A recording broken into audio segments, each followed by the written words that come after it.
Welcome to Quiver Financial's market update for March 2024. Find out what we're seeing in stocks, interest rates, metals, and oil.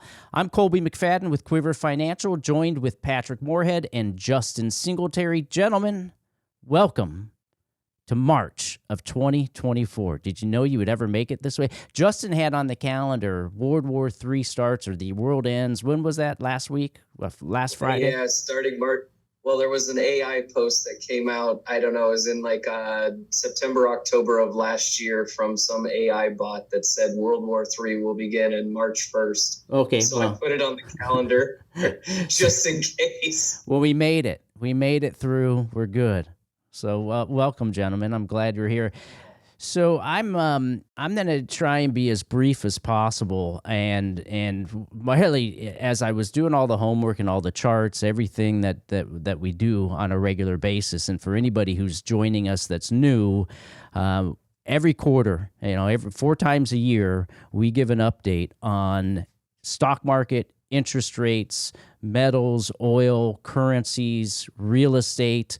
We don't always give an update on every single one of them in each event. We typically give an update on the ones that matter the most to your investment portfolio, as well as the ones that we're more allocated to within our accounts. So this is twofold. It allows us to communicate to everybody what we're seeing in markets. It also helps explain a little bit of the holdings that we have in some of our allocations, because if we feel that the charts and the fundamentals fit for growth, then obviously we're going to allocate towards that. So I want to start the conversation with interest rates, because it was like October. Everybody was like, oh boy, higher for longer. And then all of a sudden, the whole narrative changed around interest rates. And I don't know what happened. Everybody went from, oh my gosh, the Federal Reserve isn't raising interest rates, and now they're going to lower them. Like the narrative of the market went from, hey, we're going up to we're going down. And it's like, did people forget that they can also just kind of sit and do nothing for a while? So I'm going to talk about that and pull up some charts and talk about what to watch for, because we can't predict what's going to happen next, but there's some things that we should watch for, because if they develop, then we can get ahead of the curve with some ideas. So we'll talk about interest rates, because I think the stock market is really wrapped around the narrative that interest rates are going to go lower later this year and next year. And that's part of the reason the market has had just this like recovery high, breaking out to new highs. So I'm going to show some charts and have a conversation about, are we in the new bull market? Or are we just having this kind of secondary high, and are we going to get a surprise? So both interest rates and stocks, they're really tied together right now, more than I've seen in a long time. And then we're going to talk about metals, because finally, gold, silver, gold miners, they're starting to move in the right direction. I mean, for the last 3 years, they start to get people excited, and then they go sideways and lull you to sleep. Now we're starting to see some action, so I'm going to show you the charts. I'm going to talk about where this trend could go, and also how to play it, the best ways to play it, at least how we're going to play it.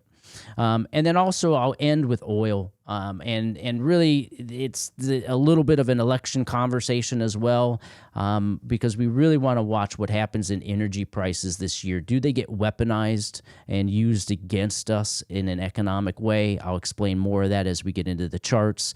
So those are the high-level items. So let's start off with interest rates, unless, Patrick, Justin, you have something you want to throw out there. Before you get into that, so Justin and I are going to kind of be asking questions as we go through, but if any of the people watching have questions, please be sure to put it in the little comment box or chat box, and we'll try and answer as either Justin and I will type as Colby's going through this, or we'll bring it to Colby's attention and make him do it on the spot. Yeah, that'd be great. Yeah, if you guys can pay attention to the chats. Anybody has any questions, throw them in there, and we will get to them. All right, so let's hear them. So this is the chart that we put out in January when we threw out our 2024 outlooks. And so I circled at the top right, December 10th is when we created the chart. And right around that time frame, the commentary that we had was I wouldn't be too surprised if the first couple months of the year we see rates tick up a little, tick back down into the summertime, and then possibly go higher from there. Now, why am I looking for that? Why would that be something that we're curious about? So here's an updated chart, and we did see that in the first 2 months of this year, we saw a little uptick in interest rates. This is the 10-year Treasury that we're looking at. And so now I'm thinking what I want to watch for is if we see a little decline in rates and the 10-year starts to get a little bit softer here going into the summer, it's going to hold the economy together. It's going to hold the market together probably. And if that's happening, if we're starting to see rates kind of trend lower into the summer, however, we start to see oil prices increase and shelter prices, they don't even have to increase. They can just stay where they're at. But if we just get some uptick in energy prices, that could be enough to prevent the Fed from having the ability to lower interest rates. And because the inflation numbers won't get below where they are now, which is right around 3%, and their target's for 2%. So interest rates, historically, they always trade in a range based on the perception of where the economy is. And you can see this in the chart. This goes all the way back to like 2012. And you can see from this time frame that for 6-7 years, the 10-year traded between basically 1.5 and 3. If you can get the 10-year Treasury to stay in a range like that for multiple years, that's like a Goldilocks scenario, and that's great for the stock market. And I think what the 10 years trying to do here is it's trying to figure out where is this new economy post-pandemic? What is the real activity that's going on in the economy? And if things stay pretty steady, if we can stay 2 to 3% inflation rate, then maybe rates stay right in this green pattern for a period of time, and we create a new Goldilocks of between, let's say, 3.5% to 5%, and we just bounce between there and there. That would be the golden scenario, and that's what really the market has priced in right now, is my belief. The market thinks that this is what is transpiring right now. And so if that's the case, we want to really watch for what could surprise the market. And what could surprise it is that rates go higher for longer. And the fundamentals that I would have to see that happen is, like I said, I'd have to start to see that energy prices got weaponized in an election year. And that's fairly possible. We don't know if it's going to happen or not, but if I start to see that kind of rhetoric and I start to see oil prices continue to push higher later this year, even as interest rates kind of settle, then there's no way the Fed's going to lower rates in June, and they're going to have a heck of a time doing it in September, because as you get closer to November, they're not going to raise rates right in front or right behind the election. They don't want to be blamed for interfering one way or the other. So I think for all of us as investors, the good news in this is that the rhetoric around higher rates has calmed down, and we can go back to some interest rate sensitive items and start to get some dividends and income from it for a few months while this starts to play out. But we've got to be really aware of this red pattern, that if it starts to develop, that we get another 5-wave move higher, because we had one here already. So the normal technical pattern would be a 3-wave correction, and then all of a sudden we go through growth again. If we start to see that, then we'll start to come back out to people and say, hey, now you got to protect your portfolio, because when you get a run up in interest rates like this in 2022, it does a lot of damage to lower risk, high yielding type of portfolios. So those are the things I'm watching for. I hope we stay in Goldilocks. I hope we stay in this range. But if I start to see signs that we break out of that, I think it's something important to watch for. You have 2 options shown there. What about the third option, to where, because we have 20% of commercial debt coming due this year. Okay. What happens in a scenario where inflation ticks up, oil ticks up, but the Fed needs to stave off a recessionary or a turmoil position in commercial real estate, and they need to start cutting rates so that all these commercial properties can refinance at a lower rate, so we don't have a blow up on banks, blow up on debt, all that type of thing, and rates actually do tick down. Yeah, I see that. I think you're right. If you have a black swan event or a big enough uh, damaging event, like if you take a torpedo to the side of the boat in commercial real estate, and let's say it's really that big, then yeah, maybe you get the Fed to react to stave off contagion in the market.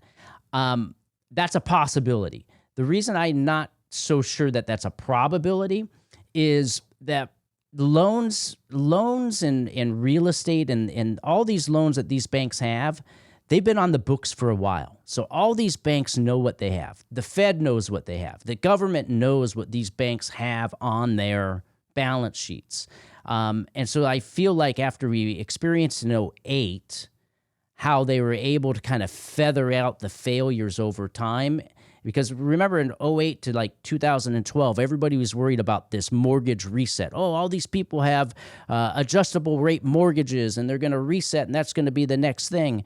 And what I realized from that, because that never happened, is I realized that in banking and with loans, because they're so papered up, they pretty much know what's on their books and they know how they know how to work around it. So I think the Fed knows how big that commercial real estate problem is.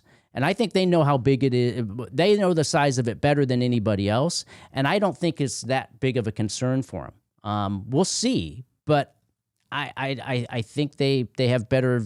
I think they have better vision on that than the narrative that you're hearing in the financial news is saying. I think you're giving the Fed too much credit, but I don't think it's going to be a torpedo. Like, yeah, I agree that it's not going to be big enough to cause the damage. But I don't think the Fed is as smart as you're giving them credit for. You have to remember, this is threatening some regional banks that aren't really contagious. Like they're not prop desks, they're not trading.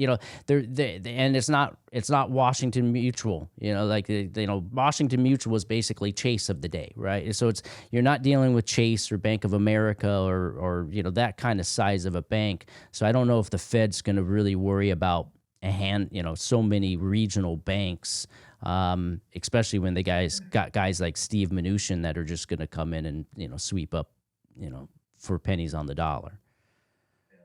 So, and I do find, I don't know, I haven't done the homework on this. I find what's interesting on that New York City bank failure, I do find it interesting that, they chased Trump out of New York. That bank fails a few weeks later. And then Steve Mnuchin, who was on the Trump team in the Trump White House for a period of time, is the guy who ends up buying the bank.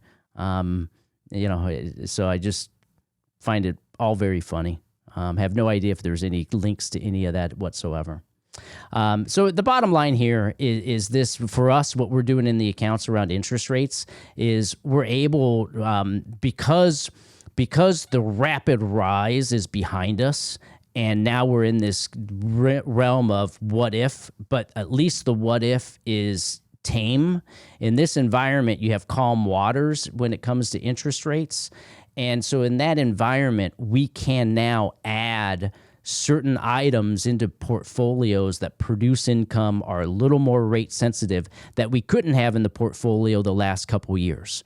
So that's good for anybody who needs income, for anybody who's searching for things. The environment seems to be safer for us to be able to take some risks to grab for income. Because if there is a breakdown in markets, I think we start to have a little bit of a tell in the charts. So quick question would be if you go back to call it the 40s to the 80s, that was a time of rising interest rates. Obviously the 70s saw the bulk of that. And then if you look at from the 80s basically to 2020, we've had nothing but interest rates going down.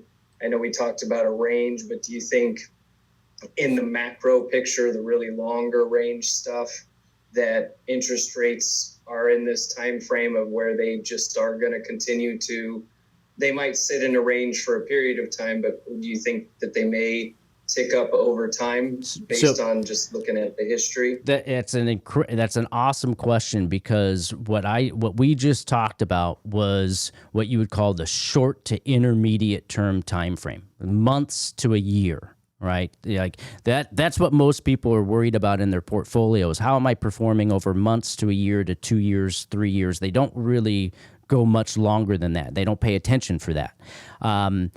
And what you're talking about is, what if we're in this secular move where 2020 was the low, historic low, and now from this point forward, we just keep going higher. And in the chart, what that would mean is that you have 5 waves, 1, 2, 3, 4, 5. You get a 3-wave correction. And if we start to get the things that I'm talking about happening, if you got another 5-wave move after this, then Justin, you're dead on. This was a historic low. Now we're higher for longer. And what could cause that? Well, I mean, the last point on this slide, expect the unexpected, and keep in mind the long-term demographics, because we have a situation that baby boomers, right now 11,000 or 12,000 people hit 65 every day.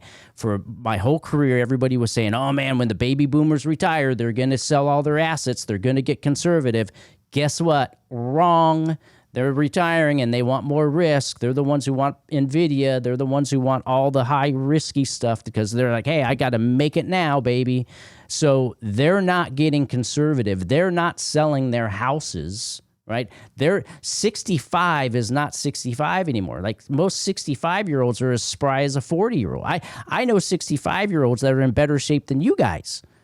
Sorry to say, but, so it's like 65 is not what it used to be, right? So that you're not seeing the baby boomers slow down. And then right behind them, you have the millennials. And the millennials are a huge part. You guys, Justin, you're a perfect example. You just got married. You're going to have a kid. You're going to start a family. You're going to buy a house. You and everybody in the 10-year gap around you is doing the same thing, and it's a huge population. So it's hard for me to believe that the Fed can be too accommodative, because if you look at the 70s, when all the baby boomers were of household formation age, commodity prices were getting pushed higher, energy prices were getting pushed higher, interest rates were being pushed higher, shelter prices were going up with it. So demographically, maybe we are set up between the baby boomers staying in the game and the millennials coming into the game, that you just have so much demand for natural resources, and you have so much economic activity that the Federal Reserve doesn't have to lower rates to save the economy. Because remember, the last 40 years, they were lowering rates every time the economy slowed down. So maybe we've got a demographic mix over the next 20 years that changes that. We'll see. We'll know over the next 2 years. Just because a 65-year-old like yourself has more hair than Justin and I does not mean that they're in better shape. Well, I'm not 65 yet, but I'm starting to feel it. I got a little pinched nerve somewhere in there. All right, so here's the thing. Interest rates, if we do find that Goldilocks range that the market thinks that we're in, which I hope we are, then when we come over into the stock market, this is what we talked about in January. We said right now, and it hasn't changed, right now the market is of one of two paths. Now, the first one was what we were a believer in all of last year, that eventually the rally was going to fail.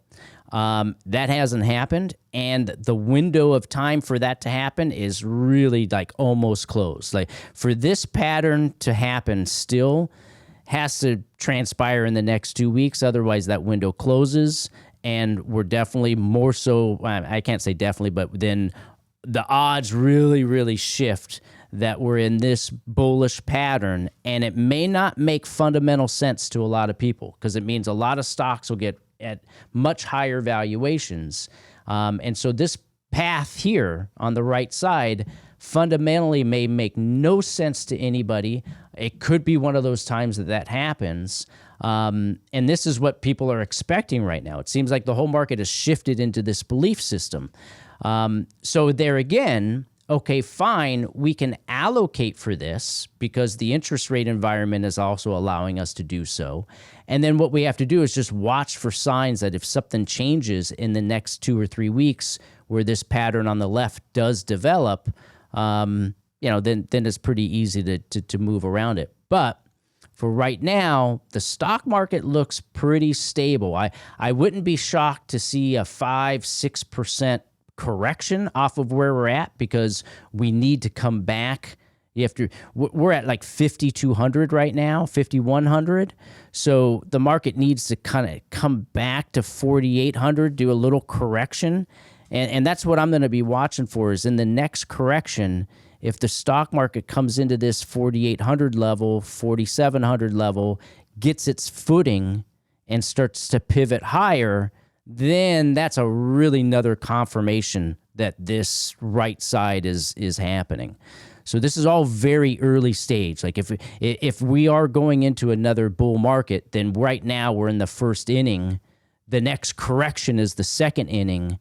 And the most important thing will be, what do you do then? Because if we do have this pattern on the right side, the next market correction is where you get a chance to position for it. In the meantime, there's still a lot of things that you can do.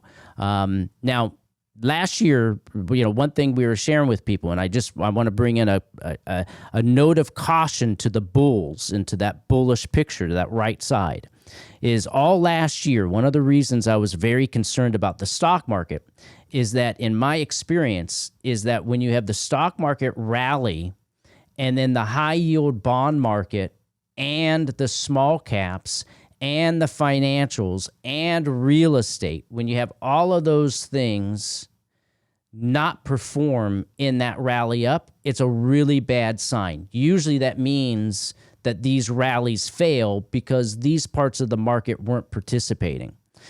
So that has not really changed all that much because here we are. I think that this was what I shared in December, and then here's an update. Here we are now. All right.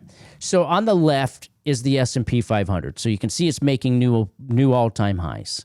Below it is the high yield bond index. It can't get off the mat. Above, on the top right, small cap stocks, still greatly underperforming the large caps.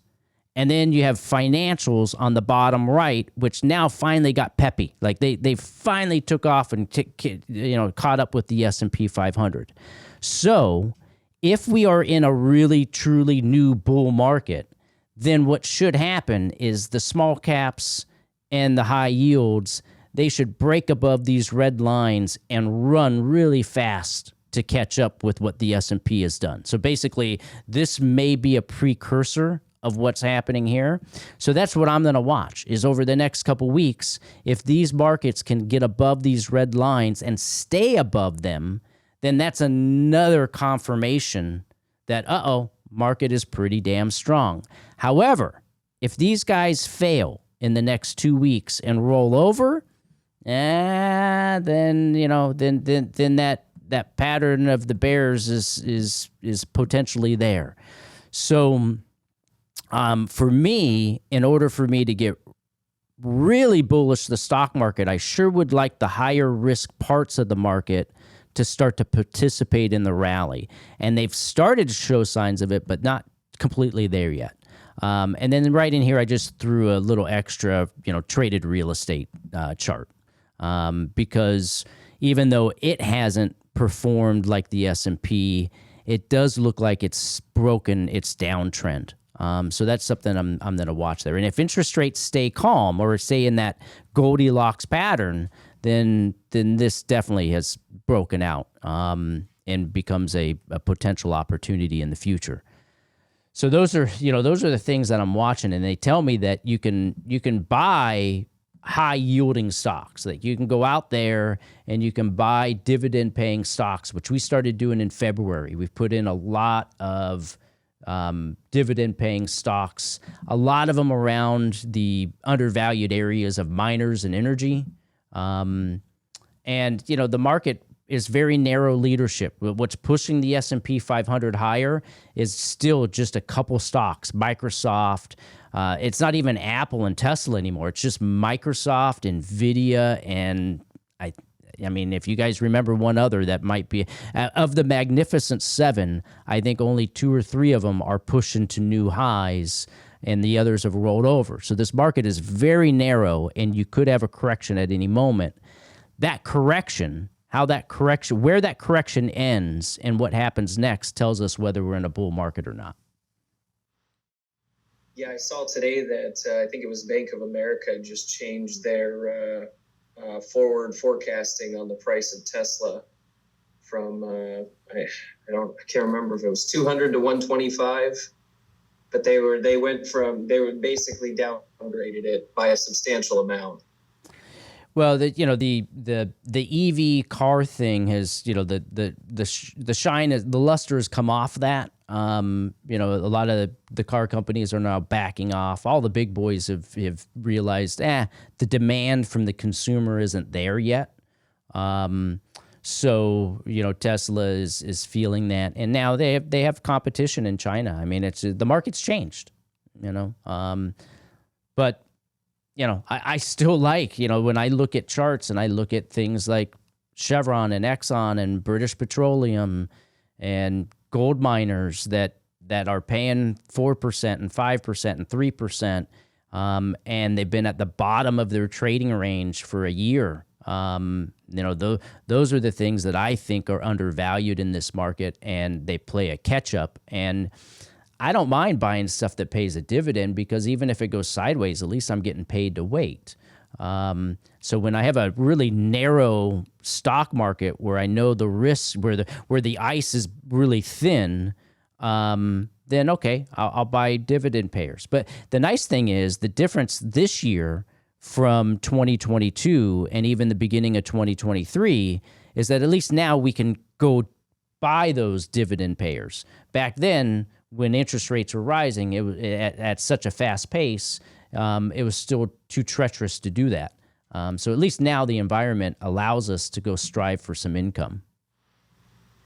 You had, again, 2 options on the way the stock market could go. And I'm sure you remember in the 2000s, the mania, the craziness that was going on, the exuberance of, it was unbelievable that the market could keep going higher. And now in this year, 2023, 2024, we have cacao going through the roof, Costco going through the roof, Elf, like you said at the beginning, which is a beauty company, going through the roof, Abercrombie and Finch, which is going through the roof. So we have these stocks that are just going mania. Is it not? A lot of people reference this to a lot of things going on in 2000, time frame that we're having now. What are the thoughts in that regard? Well, it tells me that the Fed, that's another reason I don't think the Fed is all that accommodative in the future, right? Because those things happening tell you that there's still a lot of liquidity out there. If you can get, like in this last earnings, there were big companies that released earnings and their stock was up 20% the next day. So when you have that kind of stuff going on, and you still have people buying $1 million, $2 million homes fairly easily, like when you have a tight inventory, it tells me that there's still a lot of liquidity out there, and that tells me the Fed's not going to be able to be that accommodative because they haven't accomplished the goal. It was August of 2022 that Jerome Powell said, investors should expect to feel pain. That was August of 2022. And there was some pain in 2022, but it was like October of 22, 2 or 3 months after he said that the pain stopped. So I don't think the Fed has accomplished their goal of slowing it down enough.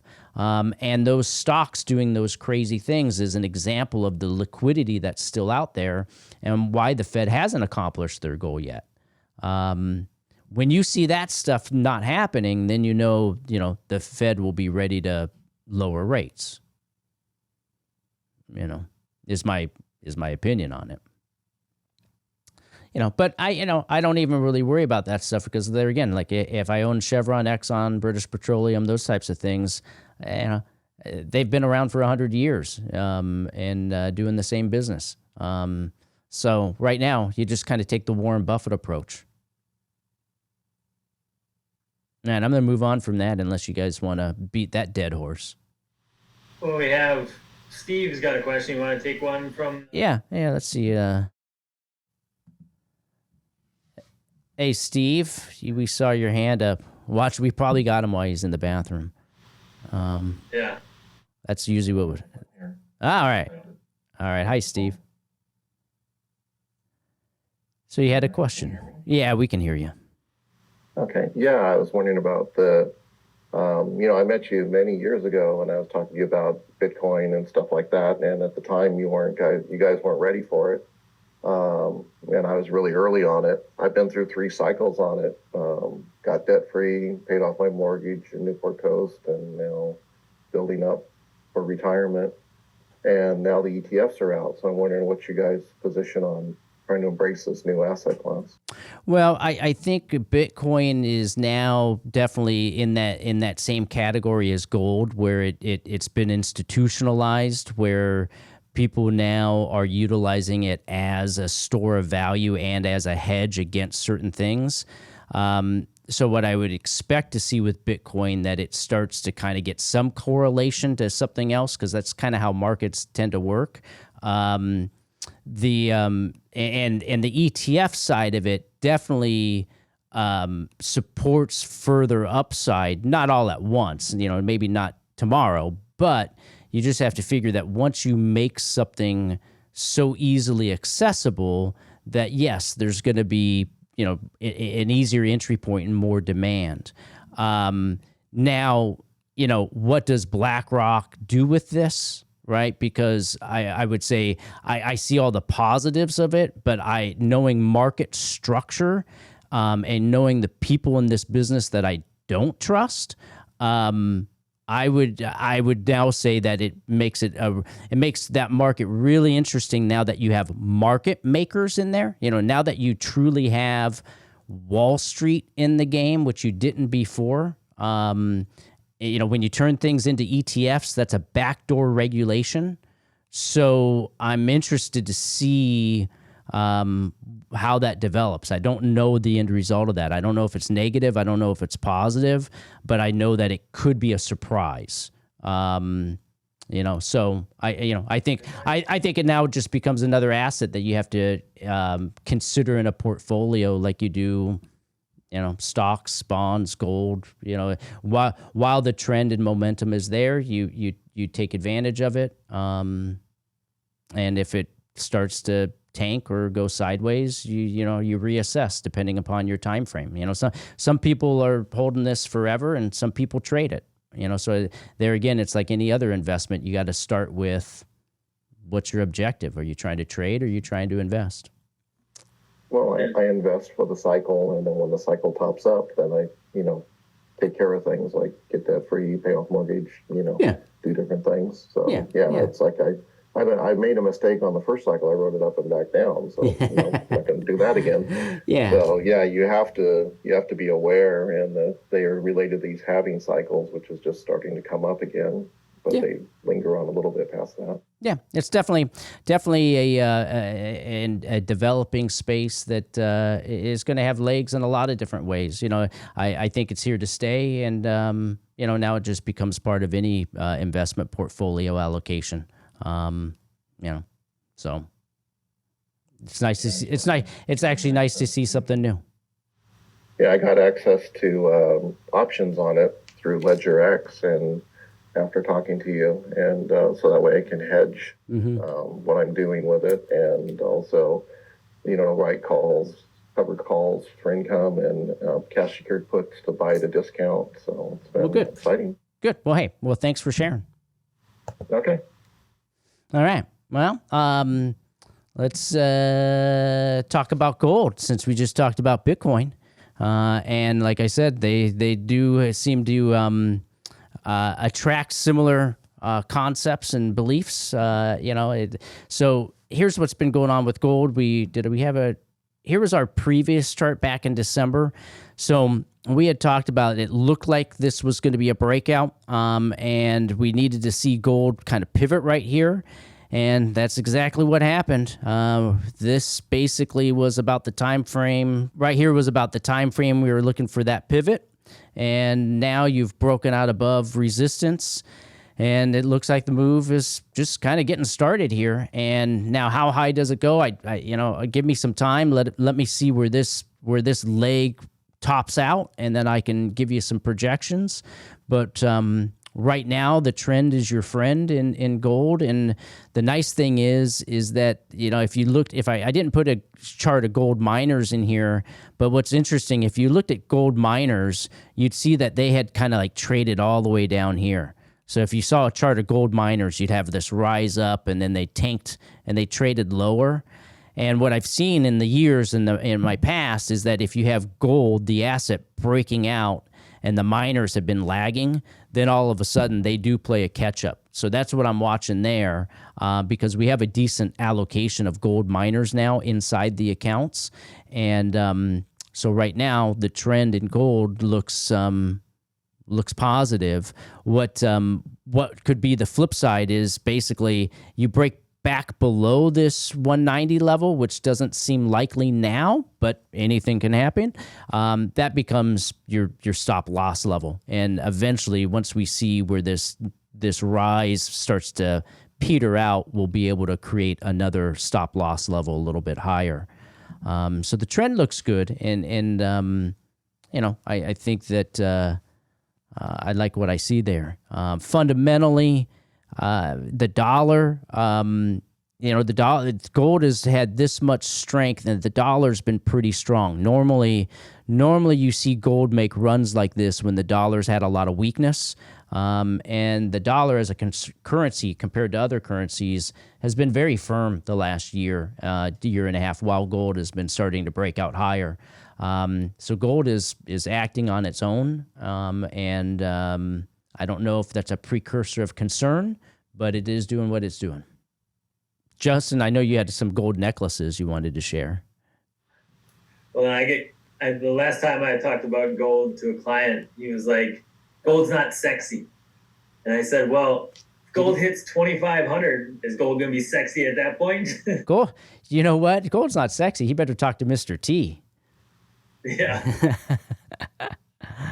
I don't know. Yeah, I mean, it's not sexy, and everybody's going to criticize it, but it's moving, and there again, when I look at the gold miners, and here's some companies that are paying 3%, 4%, 5% dividends, and the thing that they pull out of the ground and sell has gone up in price, and their share price has been at the lows for the last year and a half.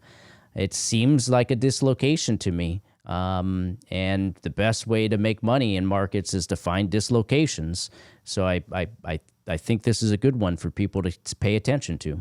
Justin, you have anything to add to that, or should I move on and then wrap it up with oil?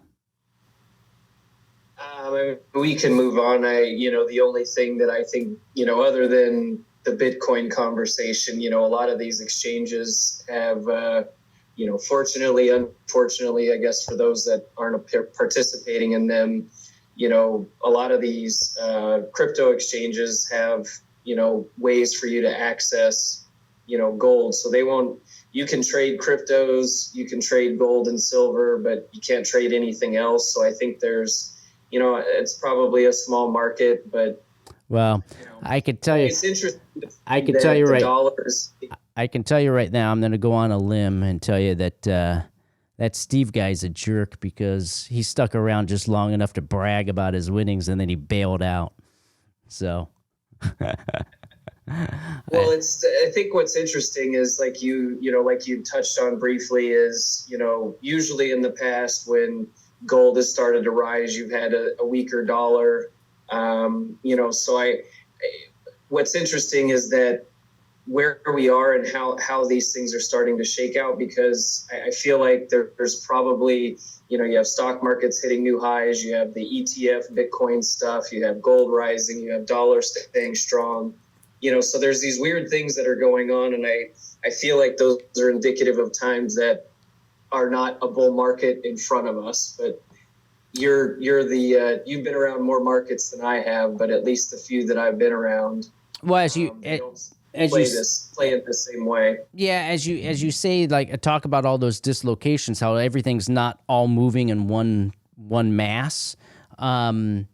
You can see it in portfolios. Most people who have a diversified portfolio, they can see their portfolio struggling the last 2 or 3 years because there's been a trend in one area but not another. And like you haven't had a situation the last 3 years where you have multiple sectors, multiple asset classes all moving in one direction. You've had situations where stocks move and bonds go the other way. Like you've just had this horrible tug of war, and that hasn't ended. I think that gives evidence that the Fed is if this was a baseball game, the Fed is in the 7th inning of their process.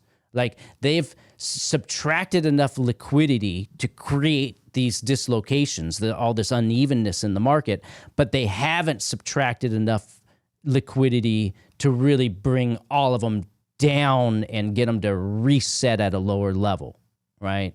So as you were saying that, it made me think, well, okay, we'll watch for the future. Does the Fed continue to extract, are they just trying to figure out where that liquidity level is, where that teeter-totter is? Because that's what they did as they lowered rates is, and we talked about it for years that they were pushing on a string, and then boom, after the pandemic, they caught fire, inflation came on.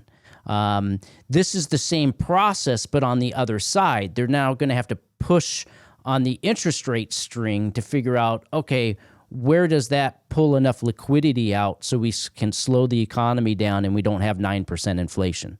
So I think what you're seeing in the markets by people's portfolios and by all these asset classes kind of fighting over the last couple years and even into this year is just that the Fed is late in this tightening cycle, and you've taken enough water or liquidity out of the system to make certain areas dry, but not all of them. All right, let's wrap it up with oil. Yeah, let's wrap it up with so oil, this is what we talked about. We'd like to see oil continue to stair step higher. That's essentially what it's been doing. In fact, it's been doing this scary little coil up. I know today it was up about 2%, so we may have started to break out towards this 80 level on USO. I haven't looked at a chart at the end of the day. But boy, oh boy, this is not what you want to see if you want the Goldilocks interest rate scenario. Oil really needs to stay between, like USO would need to stay between 65 and 75 in order for us to stay Goldilocks. If oil starts to break out later this year, and if it gets weaponized, if Saudi, Iran, Iraq, Russia, if they weaponize oil to influence the election in some way, that's something we got to be aware of. For right now, it's going to help the Chevrons, it's going to help the British Petroleum, it's going to help the Exxons, but be careful because eventually at some point, high enough oil prices will bring in the recession and breakdown in economy fears.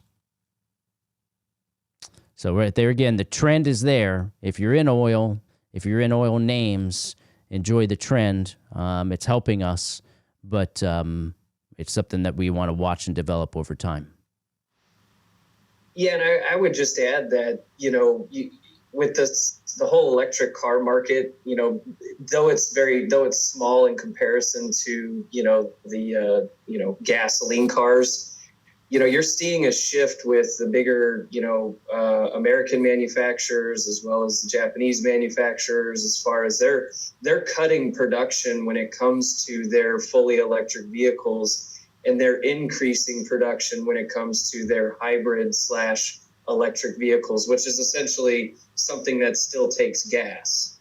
So, I think over the long term, or, by long term, I mean the next, 20, let's call it 10 to 20 years, it's not going anywhere. And to your point of, we have this whole new generation of people that are going to be driving, taking kids to soccer practice and doing different things. All of those things take energy, and energy costs money. Yeah. So I think that, in the long term, this is probably one of the last stages of energy prices rising over time before something else replaces it entirely at some time in the distant future, is my personal opinion.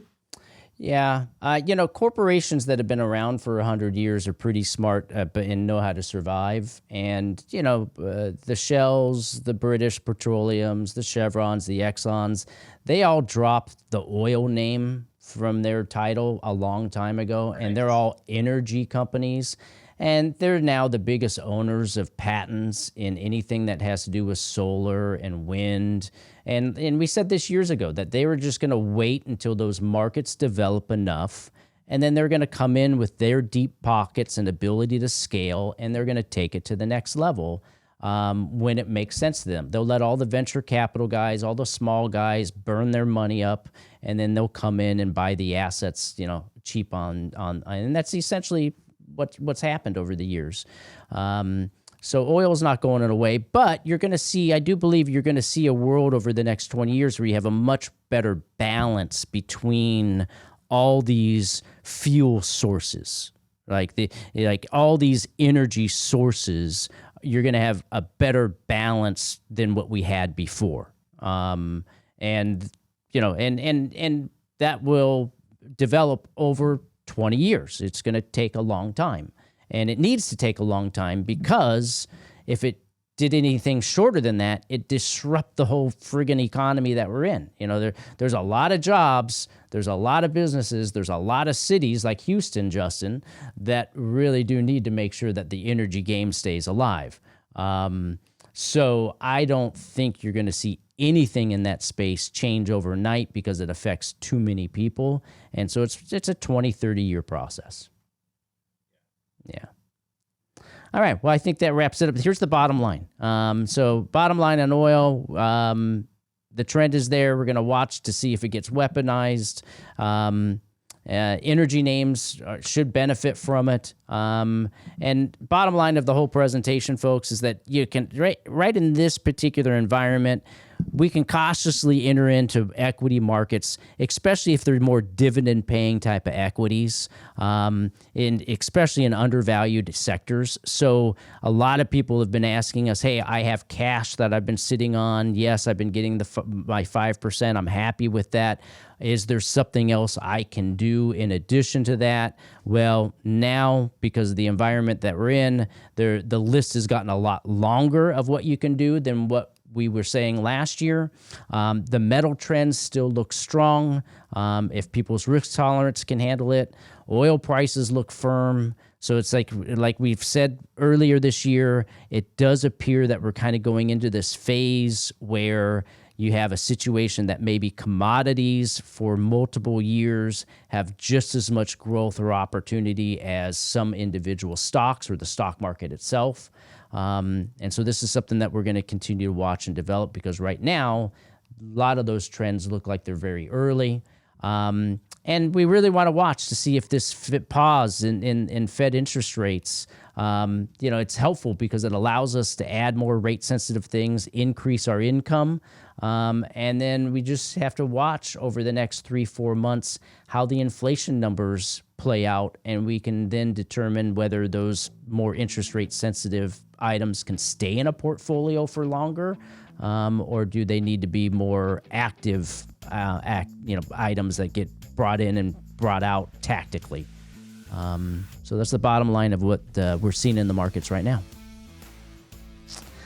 For anybody who's curious about their portfolio, if you'd like to receive a free review of your portfolio, if you have a 401k and you'd like to have a review of the 401k, contact us, send us an email, give us a call. We'll be happy to give you a review. For any clients, if you're curious about how things are going, reach out to us and we'll give you a fresh update. Gentlemen, thanks for joining me and have a good rest of your evening.